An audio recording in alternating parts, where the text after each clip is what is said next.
We're still talking about dynamic programming, and we're going to look at the last problem that we saw in the previous lecture, that was set cover. And the theme for today is basically dynamic programming algorithms that look at some subsets.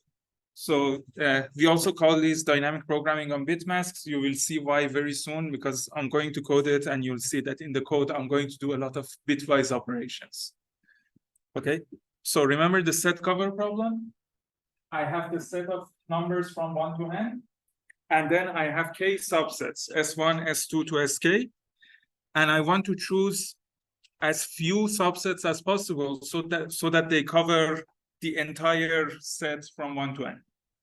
So I want to choose R subsets, and I want to minimize R such that the union of these R subsets is the entire set 1 to n.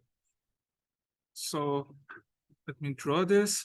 Let's say this is my whole set of all the integers from 1 to n. And I have a bunch of subsets. So let's call this one, for example, S1. This is S2. Maybe this is S3. And this is S4, let's say. Okay. And I want to see what is the smallest number of subsets that I can take to cover everything. Now, in this case, actually, it's quite easy to see that I need all 4 of my subsets, because for every subset, there's one point that is only in that subset and nowhere else, right? But in general, we saw that there are 2 simple ways of looking at this. The first simple way is to just brute force it. So look at all subsets of subsets that you can take, and for each possible choice of subsets, just check if it covers everything, right? And we saw that this one takes, so this was the brute force solution. And we saw that it takes O2 to the power of k times n, right? Because I have 2 to the power of k possible subsets of k elements. And then for each one of those subsets, I have to calculate the union and see if the union is n. But actually, when I'm calculating the union, I might have to see every item k times. So this is like more like this, 2 to the power of k times k times.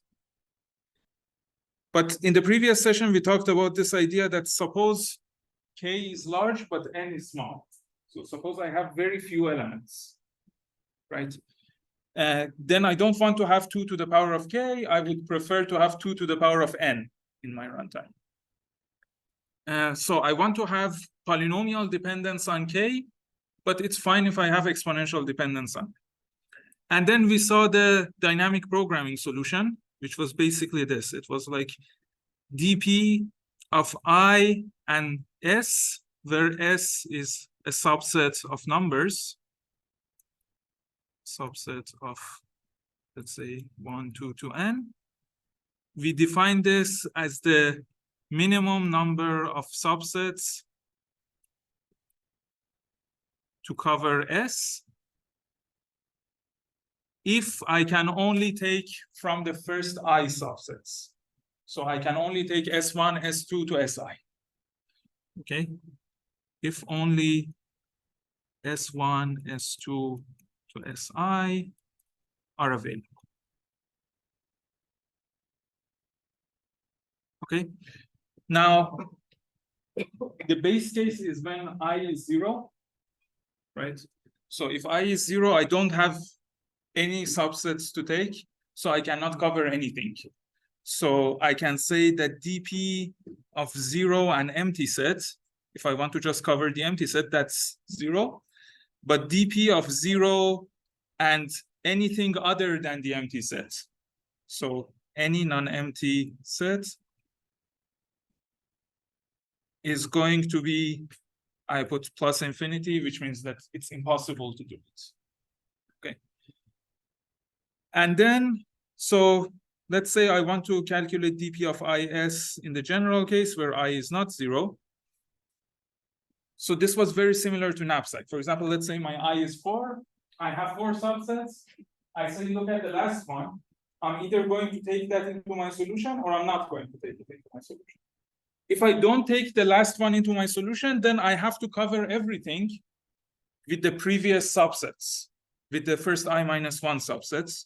So that would just give me dp of I minus 1 s. Okay. But if I do take this last subset, it will of course cover everything that was in it, right? So I only need to cover the rest of S, the things that are outside of this last subset that I took. So I have already taken one subset, so there is 1 plus, and then with the remaining I minus 1 subsets, I should cover S minus Si. Okay?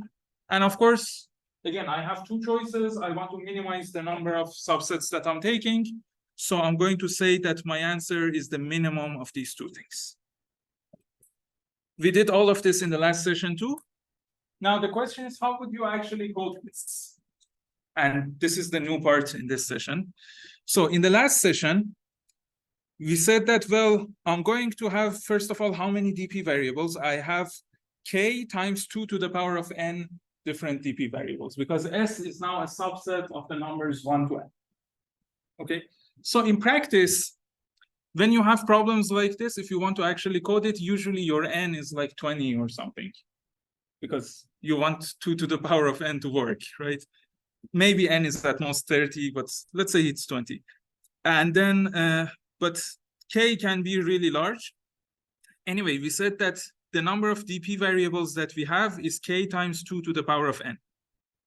And then in the last session, I said that computing each one of the DP variables is actually not going to take constant time. And even though I'm taking the minimum of two things, the problem is with here. I have to compute the set S minus Si. So in general, S can have up to n elements, and Si can also have up to n elements. So that's going to take another n. So that's my total runtime. But if n is really small, if n is a constant, I don't really care about it. And also, we're going to see a trick where I'm pretty much going to do this in constant time. Okay. So let me start coding this. This was set cover. So I'm just going to read the input first. So I have a number n and I have a number k. So n is the number of elements I have, k is the number of subsets. And then I want to read each one of these subsets. Okay, so let's say that for every I from 1 to k, I want to read Si. Now, when I want to read Si, let's say that I can first read the size of Si and then the elements in it, okay? So I just read the size. I'm not putting the E because size is a function name. I don't want that. And then I say for every J, let's say from 1 to the size, read the elements that is there. So read some X, and X is in S. Now, I'm not storing this right now because I want to talk about how to store these things.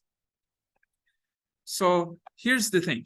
In C++, if you have an integer in a 32-bit system, that's 32 bits, right? If you have a long, that's 64 bits. So in this case, my n, let's say, is less than 32. So I can actually use just one integer to store a subset of the numbers from 1 to n, right? So for example, if my n is 5, I have the numbers 1, 2, 3, 4, 5, okay? Now, let's say I have a subset of these numbers, S, for example, that has 2 and 3 in it, but it doesn't have 1, 4, and 5, okay? I can just store this in binary, right? I can just say, I put a 0 here, I put a 1 here, I put a 1 here, 0, and 0. Right?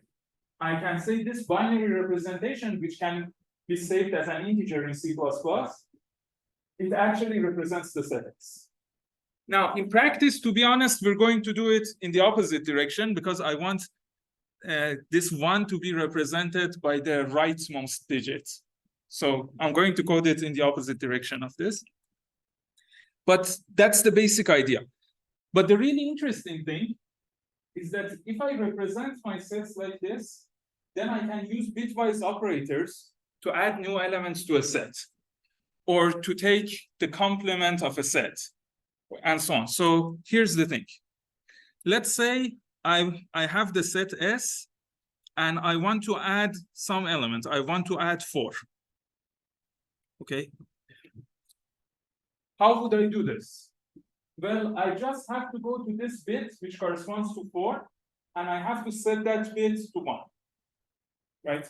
Now, how can I do this? Well, actually, a very simple way to do it is that I create a bit representation that only has 4 in it, and then I just take the OR of these two. So if I take the bitwise OR, I would get 0, 1, 1, 1, 0, which is exactly the representation of S union with 4. And generally, if I want to union two sets, I can just take the bitwise OR of their binary representation, right? If I want to look at the intersection, I can do bitwise AND. If I want to find the complement, I can just negate all the bits in the bitwise representation. And of course, if I want something like the set A minus B, I can take the representation of A, and I can take the representation of the negation of B, or negation of representation of B, and then I can take AND. And that would give me all the elements that are in A and not in B. Okay, so if A is represented by an integer A and B is represented by an integer B, then for A minus B, I can take B, negate all the bits in it, and I can take A and take the AND. Okay, so this is the idea that I'm going to pursue here. So let's say I have an int, I call it S for now, and what is my max K? Let's say my max K is whatever, 10,000 for now. So I have this where SI is basically now a subset, but I'm representing it as an integer. Now, to be honest, I prefer to use unsigned integers, but it doesn't really matter because we don't care about the numerical value. We just care about the bits. Okay. So here I'm reading a subset. So I'm reading SI, and I read the element X. So I know that the element X is going to be in SI. Okay, I want to add it. How do I add it? I can say SI becomes whatever SI was before, or with a number that has a 1 only in the bit number X, right? But to get that, I can just take 1 and shift it left by X places, right? Now, honestly, I usually write it like this. Okay. So this is just adding X to SI. Now, I have all of my things here. I want to do my dynamic programming. So let's say I have dp. Now, my dp is going to be max K times, okay, what is the maximum size that I need here? It's 2 to the power of n. So let's say I also have a max n, and my max n is, let's say, 20 here. I want 2 to the power of 20. How do I get 2 to the power of 20? Again, I take 1 and shift it left by 20 places. That's 2 to the power of 20. So I can do this. Okay. And of course, if I want a little bit more, I don't know, I can do like plus 10 just to make sure it's a little bit bigger. Okay, so this is now my dynamic programming. And now I'm going to just compute it. Now, interesting point. What is the order in which I have to compute this? So you see dp of is only depends on dp of I minus 1 and so on. Right? So as long as I do it in the increasing order of I, I'm fine. Okay. So I'm going to say for I from 0 to k, and then for my s, I'm using small s. Now, this one goes from 0, it has to go all the way to 2 to the power of n minus 1, right? Because 0 is the number that has 0 everywhere. 2 to the power of n minus 1 is the number that has n ones in binary. So that corresponds to the entire set. So I say my s goes from 0 to 2 to the power of n. And less than 2 to the power of n, so it's 2 to the power of n minus 1. Okay? Now I want to do this thing. I say if I is 0, what is dp of is? dp of 0, 0 is 0, but every other dp is plus infinity. Okay? So I would just say dp of is 0 if I is 0 and s is also 0. Otherwise, if I is 0 and s is not 0, dp of is becomes, let's say, infinity. And here for infinity, I can just use something that is bigger than any possible answer, right? So actually, instead of putting infinity, I can just say this is k plus 1. Because I know that if my final answer is more than k, that's just basically impossible, right? So I just use k plus 1 as infinity. And otherwise, I have to do this. I have to say dp of is becomes the minimum of two things. dp of I minus 1s, that's easy to write. And dp1 plus dp of I minus 1. And then here, I have s minus si. Okay. So how can I do this? Again, this is the minus operator that I talked here about. So I want s minus si. I take s and I AND it with the reverse of si. So this tilt thing, it takes an integer basically and it changes all the bits from 0 to 1 and from 1 to 0. Okay. So I can write something like this. I know it looks super ugly, but this is correct. Okay. And finally, at the end, I want to write what? I want to write dp of k, so I can use all k of my subsets. And I want to cover everything. If I want to cover everything, I have to use 2 to the power of n minus 1 here. Okay. But again, to get that, I take 1, shift it left n times. That's 2 to the power of n minus 1. Okay.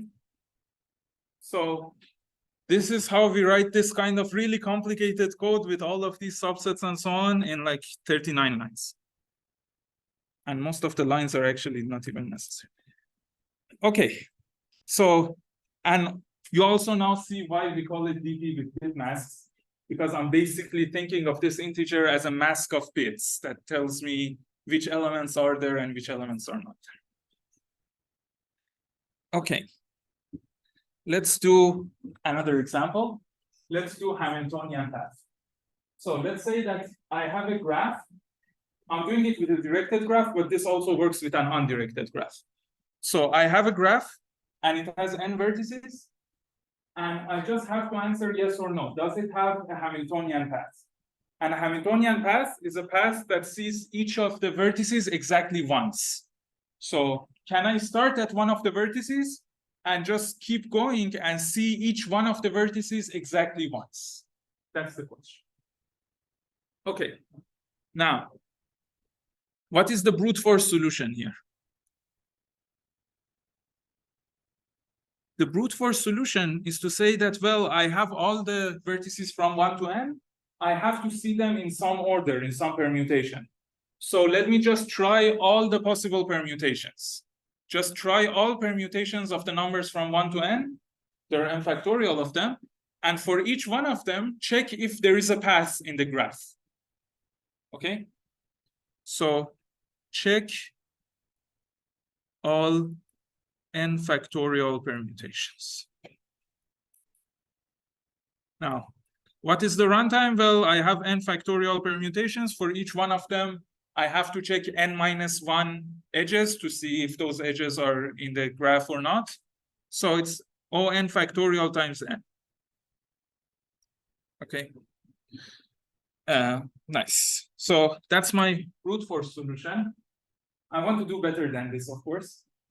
I cannot really do polynomial time because at some point we will talk about NP hardness, and this is actually an NP hard problem.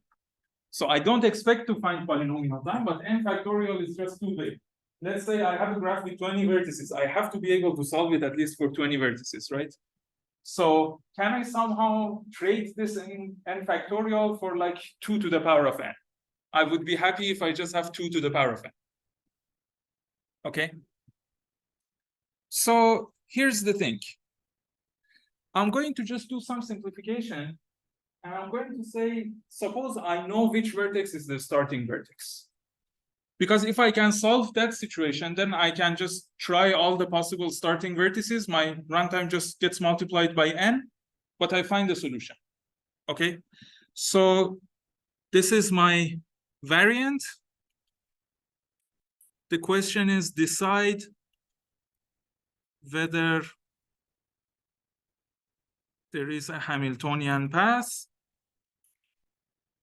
starting from some vertex, starting from some given vertex u. Okay. Now, I'm going to do something very similar to before. I'm going to say, suppose that I start from this vertex u, and I'm just creating my Hamiltonian path. Okay. I can just do something like a DFS. Let's say I start from u, I do a DFS, I see some of the vertices, and of course in my DFS tree, I'm seeing everything at most once, but 2 problems, well, actually 1 problem. The problem is that it's a tree, it's not a path, right? Now, but I don't have this problem of seeing things more than once. Now, why don't I have that problem? Because when I was doing DFS, I was keeping track of an array of Booleans, which basically told me which vertices I have seen. So let's just use that idea. And I have very few vertices. I have only n vertices. So let's say I want to do some sort of dynamic programming, but in my dynamic program, I want to keep track of the vertices that I have already seen. Or equivalently, I can say that I want to keep track of the vertices that I have not seen, the vertices that I should still see. Okay, it doesn't really matter. You can do whichever you want. So this is what I'm going to do. I'm going to say dp of I and S again. But this time, this set S is a subset of vertices. And this I is actually one of the vertices. I'm going to define it, first of all, as a Boolean. It's going to be either true or false. And so this is the Boolean that says, if I start at vertex I, and I need to see exactly all the vertices in S. So I don't want to see anything outside of S, but I also want to see everything in S. Is that possible or not? Okay, so is there a path starting from I that sees every vertex in S? And of course, I want to see every vertex in S exactly once. I don't want to see the vertex more than once. So exactly once. And doesn't see any other vertex.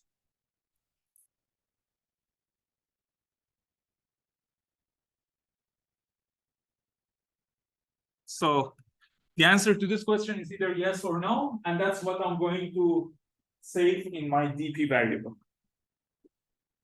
Okay. Now, first of all, what is dp of is if I is not in S? It's false, right? Because I cannot start from I is not in S. I'm going to see I. So dp of is false if I is not in S. That's a very simple base case. Now, if I is in S, what does this mean? So I have all of my vertices. Let's say this is the entire set of vertices V. And then I have the set S of the vertices that I want to see. And I is somewhere in here. Right? So I want to start a path from I. I can just do a case work on the first edge that I'm going to take outside of I. Right? So if I'm starting from I has a bunch of successors. Let's call them J1, J2, so on. Okay? I have to take one of these edges. Let's say I take this one and I go to J1. But if that happens, then I should be able to see the rest of S other than I, starting from J1 now. Right? And even if one of these works, I have a way of seeing everything in S. So I have to basically take the OR of the dp of J and S minus I. Right? So this is what I have. Otherwise, dp of I and S becomes the logical OR over every J that I had an edge to of dp of J and S minus I. Because I'm going from vertex I to vertex J. And now I have to see the rest. I have to see S minus I starting from vertex J. Now, should I check that J is actually in S? Not really. Because if J is not in S, then J is not in S minus I, then the dp of J S minus I is already false. Right? But it's good to always do these sanity checks. Just make sure you're not missing any of the corner cases, like my dp on diameters. That's missed the corner case. Okay. So we want to code this now. Let's do it.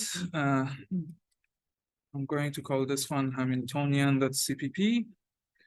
Again, the idea is very similar to before.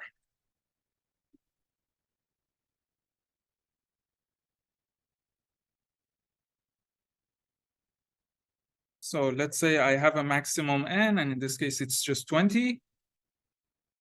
And I have my dp variable, let's say 21. I have my dp, and well, the first part can go from 1 to n because it's just a vertex. But the second part can go from 1 to 2 to the power of n minus 1 because it's a subset of vertices. So my dp is going to be max n and 2 to the power of max n. And now I'm just going to read my graph, nm, read nm, and let's say that I also have my adjacency list. So I'm going to include vector for that. I have a vector of integers. These are the successors of vertex I. So sec I is the successors of vertex I. Okay, and I'm going to read my edges. So I have to read m edges. I read u and v, and I say v is now a successor. Okay, so this is just reading the graph as we've done 1,000 times in this class. And now I'm just going to do this dynamic programming.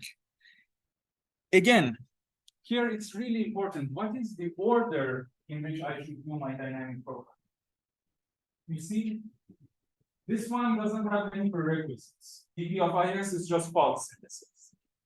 But in this second case, dp of is depends on dp of j and something, and this j can be anything. It can be smaller than I, bigger than I. It's just any successor of I. But the important point is that this set S is getting smaller. So if I can somehow make sure that I'm calculating my dp's in an order from, let's say, the smallest set S to the largest set S, then it would work correctly. Or in general, whenever I'm calculating dp of is, I need to know the dp's for all the subsets of s, let's say, right? And actually, it turns out if you just do the numbers in order, this works out, right? Because if you look at the binary representation, if S is a subset of S prime has some more ones in its binary representation, so it corresponds to a bigger number. Okay, so I can just say for every S, and look, the ordering here is different from the previous one, and you have to always care about the order in the DP. So I say my S goes from 0, which represents the empty set, to basically the complete set, which is 2 to the power of n minus 1. Okay. And then my I goes from what to what. So my I is a vertex, so it goes from 1 to n. Okay. And I'm just going to say, do this. How do I check if vertex I is in the set S? So the question is that I have this number S. Is the ith bit of S a 0 or a 1? How can I do that? Well, I can say take S, shift it right by I positions, so that the ith digit now becomes the very first digit, or digit 0, right? And then ask, is this an odd number or an even number? Okay, so if I do mod 2, so this is basically the same as saying I is in S. Okay, so but I want to say if I is not in S, so if this is 0, I is not in S, then dp of is false. Oh, why is my dp an integer? I can just do it with a boolean. Okay. Otherwise, dp of is becomes the OR of dp of j and s minus I, right? For all the successors j. Now, thankfully, dp of is is originally false anyway, so I can just keep ORing it with these things. So I say for every v, or well, every j that is a successor of I, dp of is gets ORed with dp of j, and I want to put s minus I here. Okay, how do I create s minus I? Again, this is just like before. I can first create the set that corresponds only to I, right? This is taking 1, shifting it left by I positions. Then I want its complement, so I take its complement, and then I want to AND that with S.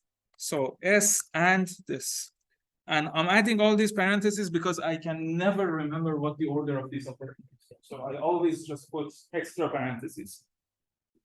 Okay? Yeah, that's our dynamic programming. Again, looks weird, but makes perfect sense.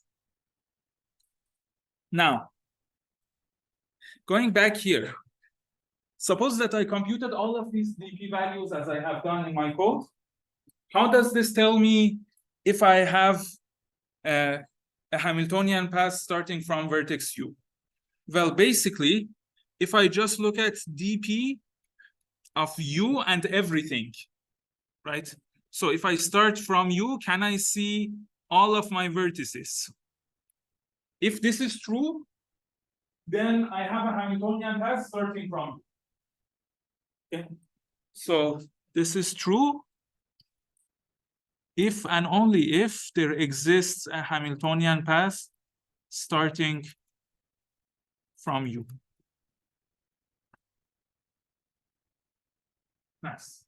And of course, I can just check this value for all vertices u. I have n vertices, just look at n of your dp values and take the OR over all of them. That tells you if you have any Hamiltonian path whatsoever starting from anywhere. Right? So what is my runtime? Well, this last part is just looking at n of my dp variables. So this last part is on. but how much time am I spending to actually compute my dPs? So I have n different values for I. I have 2 to the power of n different values for S, right? So it's O of basically n times 2 to the power of n. This is the number of subproblems that I have. And then for every subproblem, I'm doing this OR, and I'm doing the OR over at most n different values, right? So I can just do n squared here, and it's n squared 2 to the power of. Now, normally, you remember that when we have things like this, we try not to do this kind of analysis. We try to say, well, every edge is seen once and so on. But not here, because here my n is small, right? Because my n is small, I do care about 2 to the power of n. I don't really care about the n squared part. So n squared times 2 to the power of n, it's a good enough bound for me. I'm not going to try to improve that. Okay, and of course, it's far better than n factorial times n. Okay, back to our favorite problem, 2D tiling.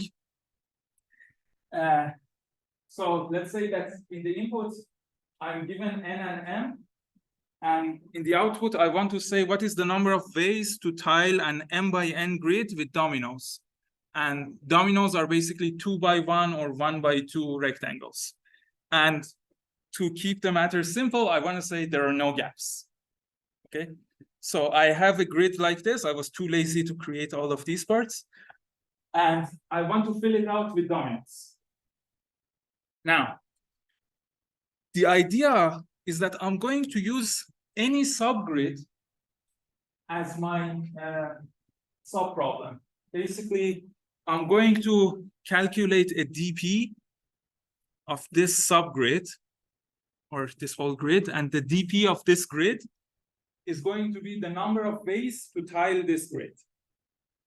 Okay? Now, let's see what is the dP of this huge grid. I'm going to copy this. This is going to be fun, writing it like this. So I want to calculate dP of this thing. Okay. Actually, parentheses are better here. I want to calculate the dP of this, which is the number of ways to cover it with dominoes, right? Now, here's what I'm going to do. I say, look at the top right corner. Look at this one. It has to be covered by some domino. It will either be covered by a domino like this, and then I have to tile the rest, or it will be covered by a domino like this, and I have to tile the rest. So this dP is equal to the sum of 2 dPs plus another dP. So now I have to copy this again. Okay, so if I fill these two parts, I basically don't have them anymore. So it's like this, the dP of this thing, right?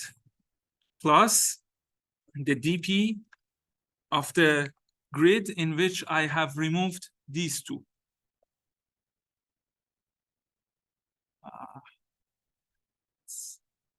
The part. Okay. So this is the dynamic programming that I have now. And of course, I can continue this. If I want to find the dP of one of these, I can say, look at the last column and look at the top node, the top square in that column. And just try to decide if it's going to be filled by a horizontal domino or a vertical domino, and so on. Now, so I'm not going to, well, let's do one more example. So let's say I want this dP.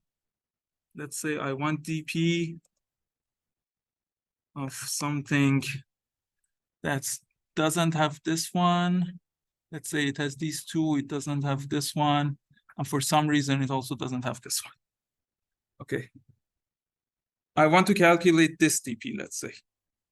What is this dP? Again, I look at this top right, and I say it's either a horizontal domino that is going to cover it, or it's a vertical domino. So it's again the sum of two dp's. It's the dp of, let me copy this, and let's say I've put a vertical domino, so this thing remains, plus the dp, and in this case I'm putting a horizontal domino, so I will not have this one. Oh, this is really hard to do. I don't have this one either, but I have the top one, so it's like this shape, right? And then again, for each one of these shapes, I always look at my last column, and I look at the top square in that last column, and I just do a casework. Now, if I want to calculate, for example, the dp of this shape, I cannot put a vertical domino here. I have to put a horizontal domino, so I'm forced to do that. Right? Okay. So this is how I can do a dynamic programming here, and of course, the base cases are where you cannot put any dominoes, and then you say it's 0. If I cannot put any domino that covers the topmost square of the rightmost column, I say that's the number of bases. Now, the question is, how do I actually represent these weird shapes? And what are all the shapes that I can possibly get? So what I want you to realize here is that every time I'm taking one of the squares in my very last column, and I'm deciding to either remove that square and the square below it, or remove that square and the square to the left of it. So no matter what I do, I will always have all of the squares in all of the previous columns except for the last two columns, right? So I can have missing squares in the last column or in the column before it, or, and you see here as well, I have missing squares in the last column and the one before it, but I cannot have missing squares if I go 2 columns deep or 3 columns deep or so on.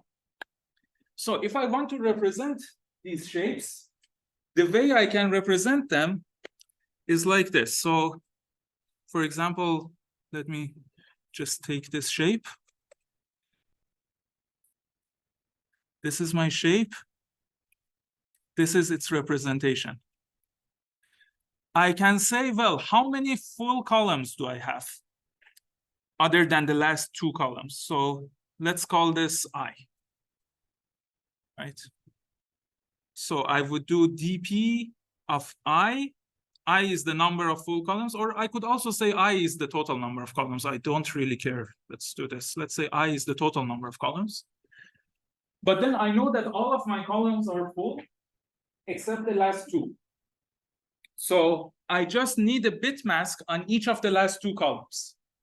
I just need to know which elements in the last column are there and which elements in the second last column are there. So I'm going to call that S and S prime. So S is the remaining nodes in the last column, remaining in column I, let's say, because my last column is column I. And S prime is the set of remaining squares in I minus 1, in column I minus 1, right? And based on this, I can easily write my dynamic programming. And as you see, every time I'm just writing one dp as the sum of 2 other dp's. I just have to figure out the correct representation, which I have. Okay. What is my runtime? My runtime depends on the number of dp variables that I have.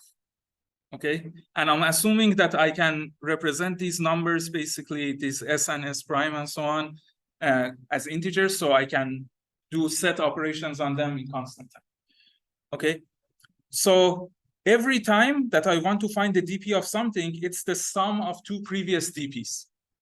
First of all, in which order am I going to calculate these dp's? Let's say I do it in the order of area, right? Because the area is going down every time that I'm doing it. So there is a good ordering, but At the end of the day, to compute each one of these DP values, I'm spending O1 time because I'm just looking at 2 previous DP values and summing them up.